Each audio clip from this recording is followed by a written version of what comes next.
ನಾನೇನು ವಿಚಾರ ಮಾಡಿದೆ, ಯಾಕೆ ಎಲ್ಲರಿಗೂ ಇದು ಒಂದು ಸಂದೇಶ ಕೊಟ್ಟು ಅತಿ ಉತ್ತಮವಾದಂತ ಒಂದು ಬಂಗಾರದ ಬಗ್ಗೆ ಯಾಕೆ ನಾವು ಜನಕ್ಕೆಲ್ಲ ತಿಳಿಸಿ, ಮೇಕಿಂಗ್ ಚಾರ್ಜ್ ಅಂದ್ರೆ ಏನು.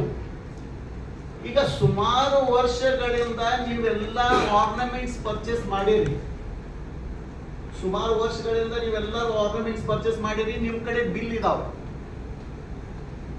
ಈಗ ಕಂಪೇರ್ ಟು ಆ ಮೇಕಿಂಗ್ ಚಾರ್ಜ್ ಅದು ವೇಸ್ಟೇಜಿಗೆ ಮತ್ತೆ ಈಗ ಇಲ್ಲಿ CNC ಗೋಲ್ಡ್ ಪ್ಯಾಲೇಸ್ ನಲ್ಲಿ ಸಿಗುವಂತ ವೇಸ್ಟೇಜಿಗೂ ವ್ಯತ್ಯಾಸ ಏನು ಅನ್ನುವಂಥದ್ದು ಗೊತ್ತಾಗಬೇಕು.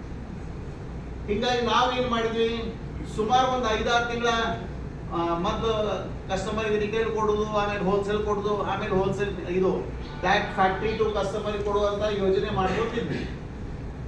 ಲಾಸ್ಟ್ ಫೈನಲ್ ಈಗ ಒಂದು ವರ್ಷದಿಂದ ಏನ್ ಮಾಡಿದ್ವಿ ನಾವು, ಇಲ್ಲ ಈಗ ನಾವು ಡೈರೆಕ್ಟ್ ಫ್ಯಾಕ್ಟ್ರಿ ಟು ಕಸ್ಟಮರ್ ಕೊಡುವಂತದೇ ಒಂದು ಯೋಜನೆ ಮಾಡೋಣ.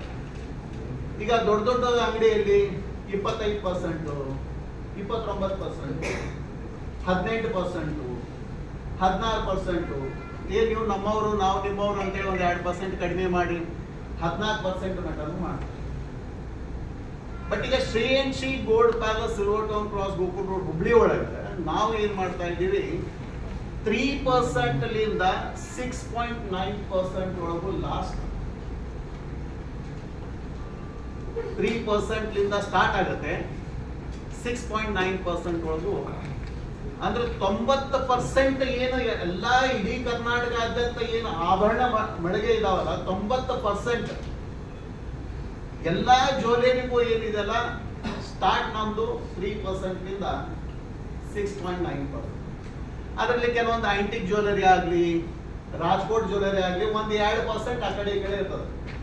ಬಟ್ ಲಾಸ್ಟ್ ಲೋಯೆಸ್ಟ್ ಅಂತ ಹೇಳಿದ್ರೆ ಈಗ ಫ್ಯಾಕ್ಟ್ರಿ ಟು ಕಸ್ಟಮರ್ಸ್ ಮಾಡುವಂತ ಒಂದು ಯೋಜನೆ ಅಂದ್ರೆ 3% ಇಂದ 6.9%. ಇದರಿಂದ ಕಸ್ಟಮರ್ ಎಷ್ಟು ಹೆಲ್ಪ್ ಆಗ್ತಾ ಇದೆ. ನಾನು ನಿಮ್ಗೆ ಸುಮಾರು ಒಂದು 200 ವಿಡಿಯೋಸ್ ಇದಾವೆ ನನ್ನ ಕಡೆ. ಎಲ್ಲರೂ ಇಲ್ಲ ಸರ್ ನೀವು ಮಾಡಿದ್ ಬಹಳ ಚೆನ್ನಾಗಿ ಮಾಡಿದ್ರಿ,